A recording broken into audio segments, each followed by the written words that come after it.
Bem-vindos ao Da Capa à Contra Capa. Como lida um povo com o seu passado recente de natureza autoritária? É o ponto de partida para esta edição, em torno de um livro, Ditadura e Democracia, Legados da Memória, da socióloga Filipa Raimundo, editado pela Fundação Francisco Manuel dos Santos. É a nossa convidada neste programa, também investigadora do Instituto de Ciências Sociais da Universidade de Lisboa.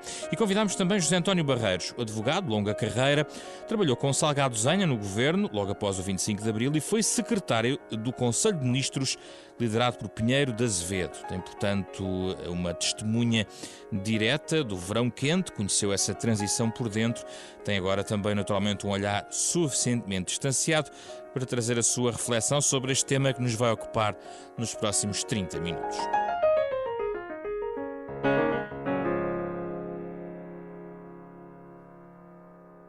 Bem-vindos, Filipa Raimundo e José António Barreiros, que está numa ligação Skype neste programa da Capa à Contra Capa. Muito obrigado pela vossa presença. Começo pela autora, Filipa Raimundo. A pergunta é genérica, propositadamente, para depois concretizarmos algumas ideias, mas o que é que podemos dizer sobre a relação que os portugueses têm em relação ao seu passado autoritário? De uma maneira genérica, resolvida, não resolvida, com tabus, como é que poderia justificar ou descrever essa relação? Olá, boa tarde e desde já obrigada pelo convite para estar aqui hoje. Eu diria que, no essencial, é uma relação resolvida. Quando nós analisamos os dados que temos sobre as atitudes perante o passado, verificamos que temos cerca de 20% dos cidadãos que afirmam que o passado até teve mais coisas positivas que negativas. Mas isto não é normal quando olhamos para dados semelhantes para outras democracias. Portanto, é mais ou menos o que é comum em democracias pós-autoritárias, que foram antecedidas de regimes não democráticos e, portanto, tem ali uma faixa da população, geralmente é aquela faixa socializada durante o período de institucionalização destes regimes, etc. No entanto, no essencial, eu diria que é uma sociedade reconciliada com esse passado, que fez essa ruptura, que deslegitimou esse passado e que, portanto, em grande medida, tem uma visão mais ou menos consensual, maioritariamente, digamos, sobre esse passado. José António Barreiros, qual é a sua perspectiva? Não tão otimista, mas de algum modo eu faria aqui uma divisão. Eu acho que a nível da população em geral é verdade, está tudo resolvido e, a meu ver, um elemento muito interessante, por exemplo, é aquela série de reportagens que o Joaquim Furtado fez para a RTP sobre a questão da guerra colonial, que é uma questão fraturante da sociedade portuguesa, e conseguiu encontrar pessoas de um lado e de outro e que estabeleceu-se afinal uma plataforma de consenso num tema que, como se sabe, foi um tema que movimentou muita paixão e, sobretudo, muita acrimónia entre os próprios portugueses e, sobretudo, entre os portugueses e, enfim, os territórios hoje independentes. Mas, a nível, digamos, da intelectualidade, a questão está, ainda penso eu, que não está totalmente resolvida.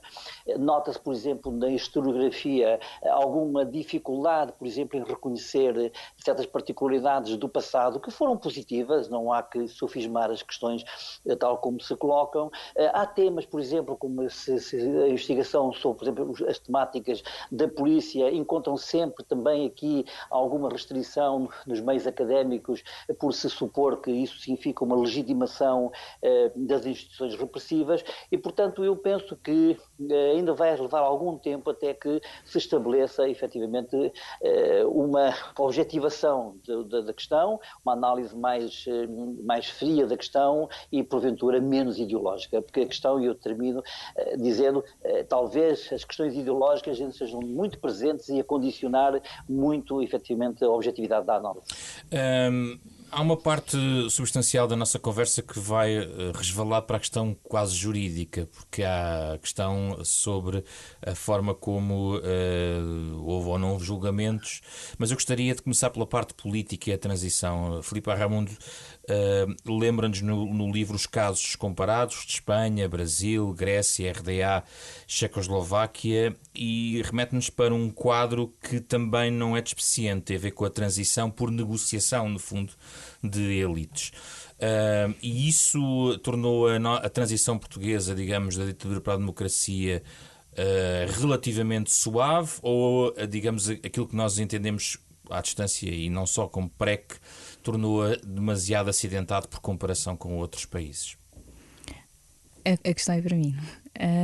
Por comparação com outros países, temos uma ruptura mais intensa e um ajuste de contas com o passado mais intenso. Deu o exemplo, por exemplo, que eu dou no livro da República Checa, inicialmente Checoslováquia, depois é essencialmente a República Checa que vai seguir esse caminho.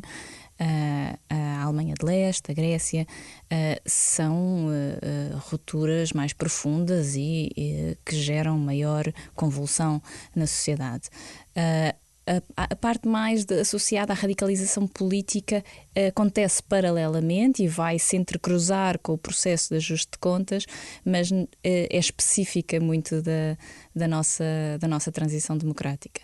Versus as transições como Espanha e Brasil, como referiu, que eu também menciono, por terem este elemento de negociação e, portanto, de continuidade, vão ter menos convulsão. Mas, por exemplo, a Espanha, vale a pena lembrar, tem muito mais mortos no período da transição do que tem Portugal, sendo, apesar de tudo, essa transição consensual, do consenso, não é?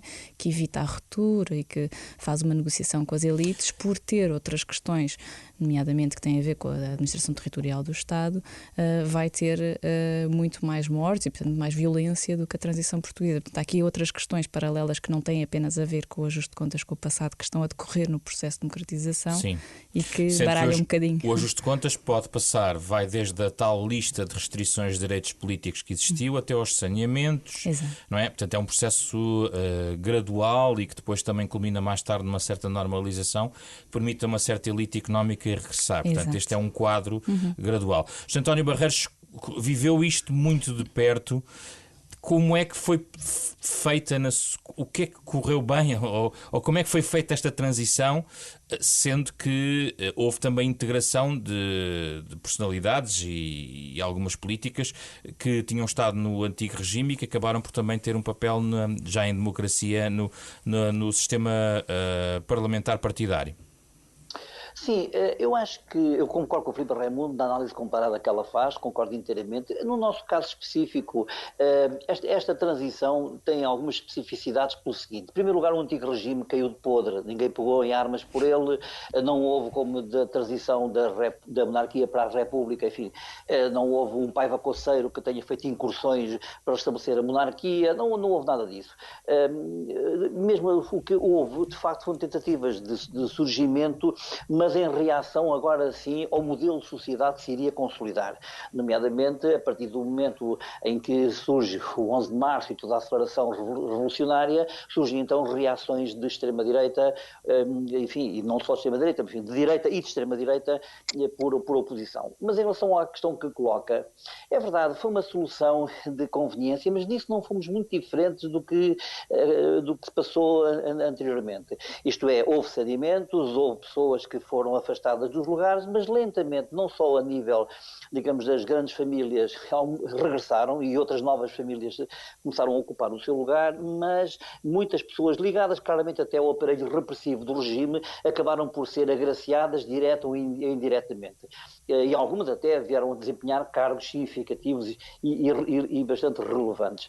Em relação, por exemplo, claramente à questão do julgamento, por exemplo, dos PIDs e tudo isso, se é verdade que houve uma retórica político-jurídica que faria pensar que tudo isso passaria a nível de um apuramento de responsabilidades, depois tudo ficou apenas, enfim, precisamente no quadro da retórica pública. Mas porquê, José António Barreiros, porquê é que não foi possível avançar um pouco mais nessa área, embora... Aliás, no livro explica-se, por exemplo, que em alguns aspectos, a questão do livro negro e da Comissão de Extinção da PIDE foi um pouco mais longe. Mas, por exemplo, aquela comissão de inquérito que foi criada por Salgado Zenha, logo em 1974, talvez, no fundo, enquadrando nas tais comissões de verdade que encontramos noutros pontos do mundo, porquê é que não teve provimento? Porquê é que não avançou muito? O Dr. José Magalhães Godinho, que no fundo penso que foi quem ficou responsabilizado por isso, enfim, procedeu lentamente ao levantamento, mas mais naquela perspectiva de que esse levantamento e essa publicação e essa divulgação seria uma espécie, digamos, de vacina suficiente para denunciar aquilo que a censura tinha vindo até ali a esconder. Mas depois, no que passamos, para além, enfim, deste esclarecimento público, no que diz respeito depois, digamos, ao apuramento concreto de responsabilidades, as coisas tornaram-se mais complexas. E acho que há um momento, por exemplo, em que se poderá captar um pouco as contradições do sistema. É preciso ver, por exemplo, o caso da PIDE-DGS, que no fundo apoiava as nossas tropas no esforço de guerra no ultramar e que, portanto, quando se tratou da sua extinção, percebeu-se que havia ali uma miscigenação e uma proximidade muito grande que dificultava soluções mais radicais nesta matéria. E, portanto, o problema desta espécie de capilaridade e intercomunicação entre as novas forças no poder e as antigas forças acabou por condicionar muito, muito o processo. E depois, sobretudo, a questão é esta, é que rapidamente uma nova frente de combate surgiu, porque se estivéssemos apenas na dialética de o novo regime e o antigo regime, a conversa era uma, mas de repente surge uma aceleração do processo histórico, surge de facto uma evolução para a revolução, enfim, para o socialismo por via revolucionária, e então aí, de facto, a frente de batalha alterou-se e, portanto, tudo o que era a velha questão de purgar o passado passou para uma segunda linha. Filipe Raimundo, há aqui uma questão de processual, digamos, do ponto de vista judicial, digamos assim, inclusive colocava-se a questão dos limites de tempo das prisões preventivas, a necessidade de recorrer a tribunais militares, mas eu leio neste livro, e há muito ainda a fazer, mas que a Comissão de Extinção conseguiu encaminhar processos de mais de 2.600 funcionários e informadores da PIDE e encaminhá-los para tribunais militares. Sim, correto. E eu gosto de salientar esse ponto quando comparamos com outras transições à democracia. É que, efetivamente, há poucas transições que tenham esta dimensão punitiva que a nossa teve. Vale a pena analisar o processo como ele se inicia, quantos de facto são enviados para o tribunal e também como ele termina. E como é que terminou na maior parte dos casos? Termina que, por ter havido muitos meses de prisão preventiva e com uma série de perdões, no fundo muitos deles saem em liberdade por já terem cumprido a pena que lhes é atribuída. E portanto fica um bocadinho, e essa é a parte da explicação pela qual, quando perguntamos aos cidadãos que acham que foi feita a justiça, que dizem que não foi feita a justiça. A percepção é que não foi feita a justiça. Eu acho que é por isso, não é? Pelo desfecho, mais pelo processo, é pelo desfecho. Quer dizer, o que interessa é fundamentalmente ver o que é que aconteceu. Mas, do ponto de vista comparativo, e se quisermos ter uma noção relativa de como é que é o nosso processo em relação a outros, vale a pena lembrar que há poucos que tenham esta dimensão, mesmo que o desfecho tenha sido este. E se olharmos para as várias frentes que eu tento cobrir no livro, não é? Portanto, a restrição dos direitos políticos, os saneamentos, todo o processo de deslegitimação e de, associado a este processo tem pouco paralelo. Eu dou aqueles exemplos que já mencionei aqui, da República Checa, da Grécia, da Alemanha de Leste, mas são menores, minoritários, quando comparados com os processos em que, pelo menos naquele período de transição à democracia, não há grande janela de oportunidades para fazer isto. Depois, anos mais tarde, já sabemos, com o direito internacional, a jurisprudência, etc., quando isto se torna uma norma, passa a ser possível até, por exemplo, os casos da Argentina, que tinham subitamente interrompido por receio que os militares interrompessem o processo de democratização. Mas continua a ser investigado. Exato, anos até mais pela tarde, sociedade exato, civil, ainda... nesse caso. Exato. José António Barreiros, porquê é que muita gente diz que não foi feita a justiça? Tem razão?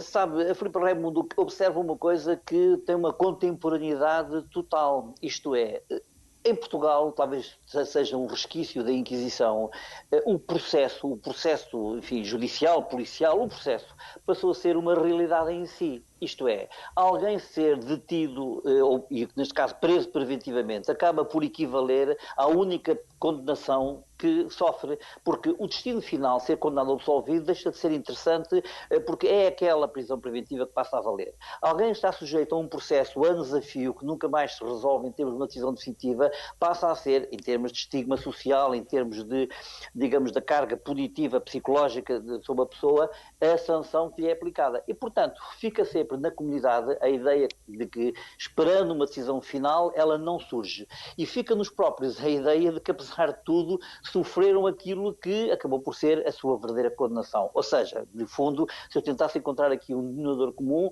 eu diria que o que se passa aqui é que nós criamos uma fantasia ilusória de realidade, o processo, para depois esconder uma material substância que seria o verdadeiro apuramento de responsabilidades e, portanto, ou a absolvição ou a condenação, mas que as coisas ficassem claras. Mas era possível, José António Barreiros, colocar todo o antigo regime no banco dos réus, nessa perspectiva, naquela altura, naquele contexto? Tecnicamente era possível, teoricamente era possível, na prática não era possível. Como lhe disse, a miscigenação começou a tornar-se muito clara e às tantas nós acabamos por ombrear com pessoas que no exame rigoroso dos próprios critérios que foram, digamos, substanciados logo do princípio, enfim, estariam obviamente excluídas por ligações que tinham tido ao aparelho do antigo regime. Mas... Até porque, importa dizer, esse enunciado que foi feito foi também de algum modo tão genérico que a simples pertença a já era, digamos, cláusula de exclusão. E depois, quando se entraram nas comissões de classificação e saneamento, então começou a haver critérios em que muitas vezes já eram vindictas pessoais misturadas com razões de substância política e de ligação claramente a questões de repressão. Mas a partir de que alturas de António Barreiros é que começa a prevalecer a ideia de uma reconciliação nacional que no fundo se sobrepunha à capacidade de ir julgar A, B, C ou D? Eu penso que a partir do 6º governo provisório nós já estamos claramente nessa lógica de pacificação. Já tinha ficado para trás muito de que... Já o verão quente, como digo, marca uma mudança, uma frente de batalha nova que surge e que significa uma diversão, digamos, das atenções políticas e públicas e, enfim, dos que estavam na lógica do ajuste de contas e do cumprimento de responsabilidades. Em 76, quando o Almirante Pinheiro de Azevedo é empossado primeiro-ministro, portanto, isso forma o 6º governo provisório, já estamos numa lógica de pacificação, já esse tema tinha passado, digamos assim, para o pé de páginas da história. Mas nessa perspectiva, o 25 de novembro foi decisiva e continuou a haver um conjunto de comissões, até nesse caso também para reintegrar e tentar fazer a tal normalização, é isso? Sim, seguramente. Mas aí já estamos numa lógica precisamente que é confluente com aquilo que acabei de dizer. Já agora, num dos tópicos, Filipe Raimundo poderá corrigir-me se estiver errado, um dos fatores que identifica tem a ver, Filipe Raimundo, com a questão da arbitrariedade de alguns saneamentos, que terá causado ali um conjunto de perturbação, agitação. E eu gostava de ouvir José António Barreiros. O aparelho não estava claramente preparado para uma situação deste género, quer dizer, quer do ponto de vista da administração pública, quer do ponto de vista do tribunal, estamos a falar de um contexto revolucionário, essa arbitrariedade, essa agitação era perfeitamente contextualizado no tempo que viviam, certo? Sim, é verdade. No fundo acabou por haver uma surpresa global. Repare, classicamente, esta matéria acaba por ser sempre entregue ou a tribunais militares ou no caso, repare, o salazarismo teve, no fundo, a inteligência, enfim, perversa, embora, de criar o tribunal plenário, que, no fundo, o que era o tribunal plenário? Era um comprometimento da magistratura judicial comum, não eram juízes especiais, não eram juízes militares, era o comprometimento da magistratura judicial comum na repressão política e, portanto, naquilo que passou a ser conhecido como o Tribunal da Pisa. Quando surge o 25 de Abril, de facto não havia estrutura preparada, estrutura judicial preparada e mesmo aquela lei revolucionária que foi feita prevendo incriminações retroativas e um tribunal especial, aquilo depois nunca passou do papel. E, portanto, cá está mais uma vez, criou-se uma retórica de um tribunal, de uma retroatividade, de tudo isto, mas que na prática depois esboroou-se tudo e ficámos apenas pela aparência. Já agora, no plano cronológico, Filipe Raimundo, ainda na década de 70, houve o livro negro do regime, fascistas, digamos assim, que não concluiu os seus trabalhos, pelo que se pode aqui perceber. Esta tentativa de olhar do retrovisor para este passado autoritário foi muito mais marcada até ao final dos anos 70, depois houve uma espécie de um hiato, digamos, dos anos 80. O que é que aconteceu, entretanto? Esboroou-se, normalizou-se, silenciou-se? Pois, era uma comissão composta por muito poucas pessoas que estavam a título pro bono a trabalhar para ela, que depois subcontrataram historiadores para nela trabalhar, incluindo o professor Fernando Rosas, por exemplo, foi um dos historiadores que trabalhou nesta comissão. E as coisas foram-se fazendo à medida do possível, sem sem nenhum interesse ou grande incentivo, não é, para dar grande celeridade a este processo. Quer dizer, já tinha passado toda aquela período de catarse e, portanto, já era um bocadinho deixar isto registado. E isso prolongou-se durante muitos anos. Muitos anos. Quando é que ressurge? Há algum ressurgimento? É algo episódico? Quando é que... Porque um dos tópicos, curiosamente, que Filipe Arramundo revela em relação digamos, ao motivo do livro, ou de certa maneira um contexto, tem a ver com aquele concurso onde Salazar foi eleito o maior português de sempre. Isto já foi há mais de 10 anos. Exato, sim, há mais de 10 anos. E é isso que retorna ao debate? É um debate adormecido? É como um vulcão que aparece de vez em quando com uma fumarola? Eu acho que é uma boa comparação. Eu acho que é isso. É um passado que retoma. Por exemplo, um fim de semana passado tivemos mais uma vez a notícia de que vai avançar o tal do museu em Santa Combadão. É um projeto já dos anos 80 e que de vez em quando, de X em X anos, há uma notícia de que o museu vai avançar, depois o museu não avança, não sabemos. E, portanto, são sempre pequenos episódios que trazem este tema de volta, mas que se esfumam em pouco tempo. Portanto, não é quer dizer, se olharmos para as democracias de leste, por exemplo, em que o passado está sistematicamente, até mesmo na competição política, quer dizer, há muitos anos mais. E isso é bom ou é mau, na sua opinião? O passado estar ausente ou estar presente? Pode ser uma visão extremista, estar constantemente presente. Conhecemos de facto casos em que o passado está constantemente presente no presente, passa a expressão.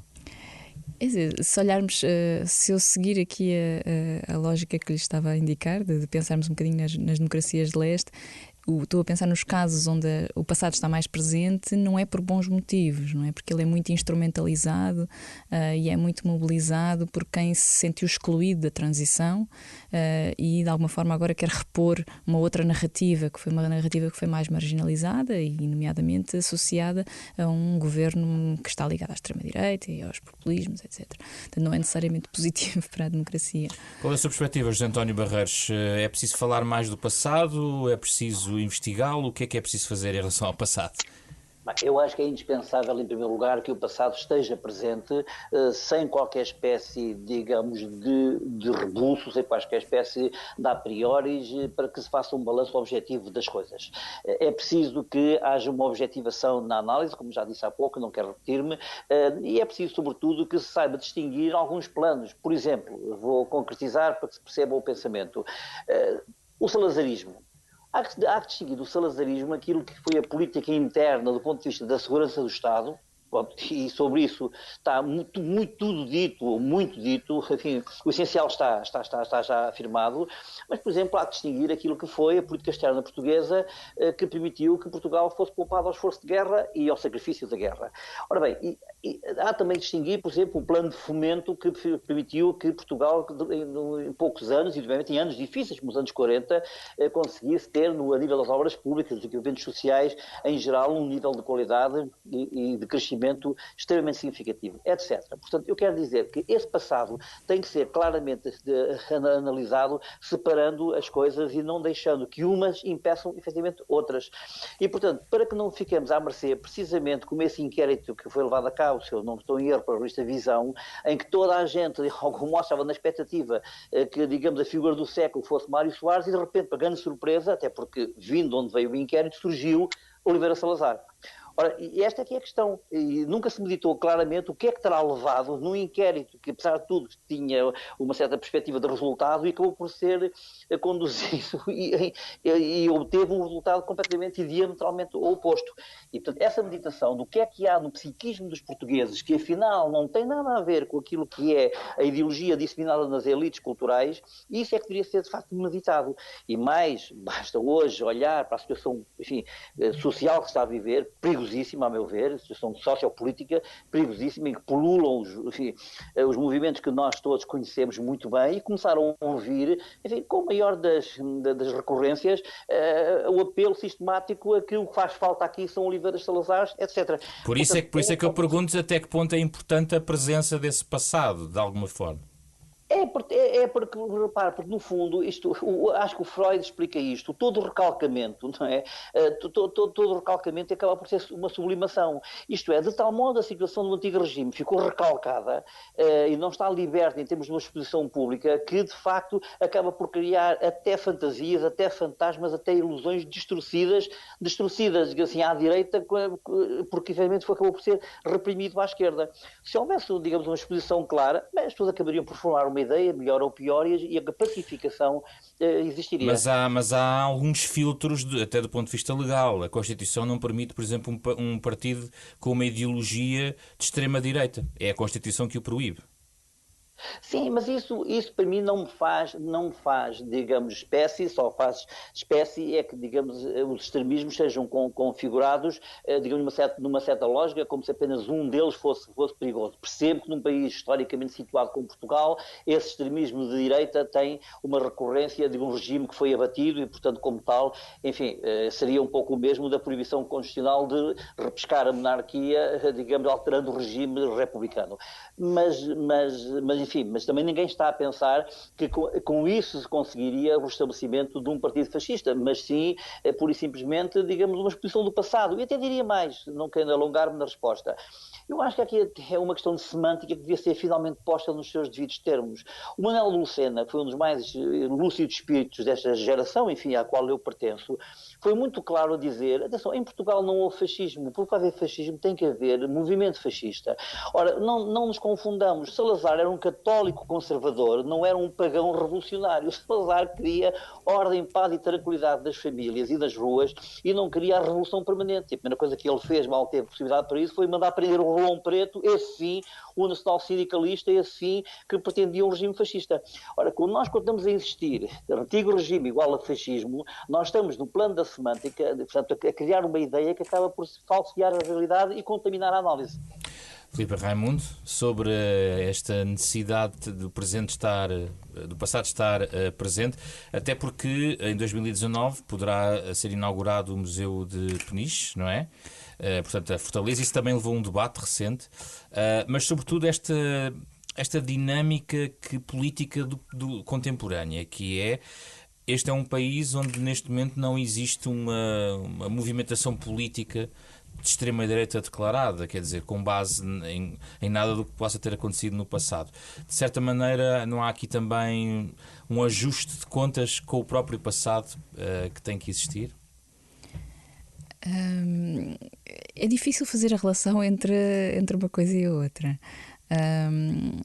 Já me foi pedido mais de uma vez que fizesse essa relação, de percebermos se a ausência desta extrema-direita pode estar de alguma forma associada à forma como lidamos com o passado imediatamente a seguir à transição. E não há uma resposta muito clara sobre isso, até porque nós sabemos que existem pequenos grupos de extrema-direita que aí estão, alguns deles a crescer nas redes sociais, e não sabemos exatamente até onde vai crescer este movimento. Mas há de facto aqui um processo de deslegitimação em Portugal que eventualmente torna mais difícil esta linguagem e também a ausência de uma série a ausência de problema associado à imigração, associado à religião, etc. Portanto, faz deste cantinho a partida mais permeável a este tipo de... Já agora, e penso que também está na linha do que dizia José António Barreiros, em relação àquilo que foi o Estado Novo, Filipe Raimundo, e quem pegou, no fundo, nesta matéria, e sendo um campo de estudo, havendo arquivos, uns depositados, ainda muitas coisas no domínio privado, há muito ainda para estudar neste processo. E o que é que diria que é aquilo que deve, ou que na sua opinião mais curiosidade, ou do ponto de vista até académico, leva em relação a este período de tempo do século XX? Ou seja, há muito para estudar, e o que é que há, na sua perspectiva, de mais interessante para estudar nesta relação entre ditadura e democracia? Relativamente a Portugal, eu acho que ainda há várias coisas para estudar, algumas poucas delas eu menciono aí no livro, à medida que vou conversando com o leitor, vou dizendo, mas não sabemos ainda o suficiente sobre isto. Há muitos pontos de interrogação que leio neste livro, de facto. Exato, é muito eu própria com vontade de dar continuidade a esta investigação e também deixando dicas para quem se interessar por estes temas. Vamos dar alguns exemplos do que também está no livro. O que é que, por exemplo, falta, na sua opinião, estudar um pouco mais? Um dos exemplos que eu dou, e apesar de eu já contar um bocadinho a história do processo de restrição dos direitos políticos nas primeiras eleições, nas eleições de 75 e também nas eleições de 76, esse processo está por estudar. Não é? Sabemos que houve outras transições à democracia que também, poucas, mas algumas que também aplicaram este tipo de medida de restrição dos direitos políticos, portanto dizer quem colaborou com o regime anterior não deve poder participar nas eleições fundadoras da democracia.